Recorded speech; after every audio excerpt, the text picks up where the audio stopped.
जरा सोचिए, जो इतिहास हम सबने पढ़ा है, अगर वो पूरा सच ना हो तो। आज हम बात करने वाले हैं भारत की एक जबरदस्त best selling mythological thriller the hidden Hindu के बारे में। एक ऐसी कहानी जो साइंस और फेथ के बीच की जो पतली सी लाइन है ना, उसे पूरी तरह मिटा देती है। कहानी की शुरुआत होती है एक ऐसे आदमी से जिसका दिमाग समझ लीजिए एक मजबूत किला है। उसे आप ना तो सेडेट कर सकते हैं, ना हिप्नोटाइज, मतलब सच उगलवाने का कोई भी तरीका उस पे काम ही नहीं करता। तो सवाल ये है कि आखिर है कौन ये मिस्टीरियस कैदी? तो कहानी हमें ले जाती है रॉस आइलैंड। साल है 2020। यहाँ एक बेहद हाईटेक जेल है और यहीं पर एक ऐसी पूछताछ शुरू होने वाली है जो लगभग नामुमकिन है। और बस यहीं से शुरू होता है कहानी का पहला चैप्टर, द इम्पॉसिबल इंटेरोगेशन। तो मिलिए ओम शास्त्री से। ये वो कैदी है जो साइंस के हर नियम को, हर लॉ को चैलेंज कर रहा है। मतलब उस पे ट्रूथ सीरम की लीथल डोज तक का कोई असर नहीं हो रहा। वो पूरी तरह कॉन्शियस है, अवेयर है। इंटेरोगेटर्स की पूरी टीम, वो हैरान परेशान है। और उनकी ये हैरानी तब शौक में बदल जाती है जब ओम लीड साइंटिस्ट डॉक्टर श्रीनिवासन को उनके बचपन के निकनेम चित्ता से बुलाता है। और फिर वो अपना पहला सबसे शॉकिंग क्लेम करता है। वो कहता है, मैं 4 युगों से जी रहा हूँ, सत्य, त्रेता, द्वापर और अब कली। ये एक ऐसा बयान था जिसने वहां मौजूद हर किसी के होश उड़ा दिए। ओम का ये दावा हमें कहानी में और भी गहरा ले जाता है। अ मैन थ्रू मिलेनिया, एक ऐसा आदमी जो हजारों सालों से जिंदा है। तो सवाल ये है कि ये अमर होने का दावा करने वाला आखिर है कौन? ओम के मुताबिक वो इतिहास के अलग अलग दौर में अलग अलग पहचान के साथ जी चुका है। त्रेता युग में वो रामायण के वैद्य सुषेण थे। द्वापर युग में वो महाभारत के महान सलाहकार विदुर थे। और कलयुग में वो मौर्य साम्राज्य की नींव रखने वाले विष्णुगुप्त थे, जिन्हें हम सब चाणक्य के नाम से जानते हैं। ये सब सुनकर दिमाग में बस एक ही सवाल घूमता है, क्या सच में कोई अमर इंसान हमारे बीच है? मतलब ये पॉसिबल भी कैसे है? और बस यही वो सवाल है जिसका जवाब इंटेरोगेटर्स की टीम को चाहिए। और इस सवाल का जवाब हमें कहानी के सबसे बड़े सीक्रेट की तरफ ले जाता है, द सीक्रेट ऑफ इमॉर्टैलिटी। तो इसका जवाब छिपा है एक बहुत ही पुराने, एक गुप्त ग्रंथ में, जिसका नाम है मृत संजीवनी। ये कोई मामूली किताब नहीं है। कहते हैं इसमें मौत को भी हराने का ज्ञान है। तो ओम अमर बना कैसे? कहानी ये है कि अपने एक पिछले जन्म में वो लगभग मर चुका था।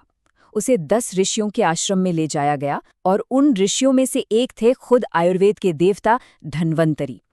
वहीं पर मृत्यु संजीवनी से बने एक एलिक्सियर यानी अमृत से उसे फिर से जिंदा किया गया और वो बन गया मृत्युंजय, मतलब जिसने मौत को जीत लिया हो। पर इसके साथ उसे एक जिम्मेदारी भी मिली, इस किताब को एक पुराने दुश्मन, एक बागी शिष्य नागेंद्र से बचाकर रखने की। और अब कहानी में एक ऐसा ट्विस्ट आता है जो सब कुछ बदल कर रख देता है। अ कंस्पिरेसी अनमास्क्ड, एक बहुत बड़ी साजिश का पर्दाफाश होता है। पता चलता है कि ये पूरी की पूरी पूछताछ एक झूठ थी। असल में इस पूरे ऑपरेशन को फंड करने वाला जो ओल्ड मैन था, वो कोई और नहीं बल्कि ओम का वही पुराना दुश्मन नागेंद्र है। और तो और टीम के अंदर ही उसके जासूस मौजूद हैं, हैकर एलएसडी और लिंग्विस्ट परिमल। और इन सबका असल मकसद सिर्फ एक, उस मृत संजीवनी किताब को ढूंढना जिसे ओम ने कहीं छिपा रखा है। और फिर धोखा अपने चरम पर पहुंचता है। एलएसडी और परिमल अपनी ही टीम के खिलाफ हो जाते हैं। जो कि साइंटिस्ट्स होते हैं उन्हें मार दिया जाता है। और आखिर में नागेंद्र के लोग ओम और उस किताब दोनों को अपने कब्जे में ले लेते हैं। लेकिन ठीक जब लगता है कि सब कुछ खत्म हो गया, कहानी में एक और जबरदस्त एंट्री होती है। 2 और अमर योद्धा ओम को बचाने आते हैं।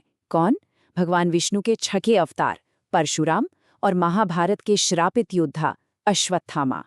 इनकी एंट्री से एक बात तो साफ हो जाती है, ओम इस दुनिया में अकेला अमर नहीं है।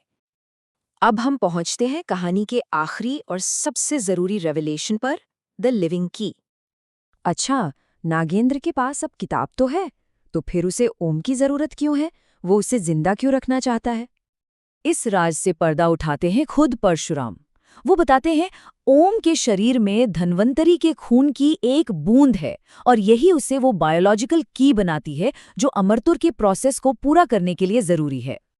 इसको ना और आसान भाषा में समझते हैं। मान लीजिए कि मृत संजीवनी किताब एक हाईली एन्क्रिप्टेड हार्डवेयर है, तो ओम शास्त्री की जो यूनिक बायोलॉजी है वो उसे खोलने के लिए जरूरी लिविंग बायोमेट्रिक पासवर्ड है। मतलब सिर्फ किताब हाथ लगने से कुछ नहीं होगा, उसे अनलॉक करने के लिए चाबी यानी ओम का होना भी जरूरी है।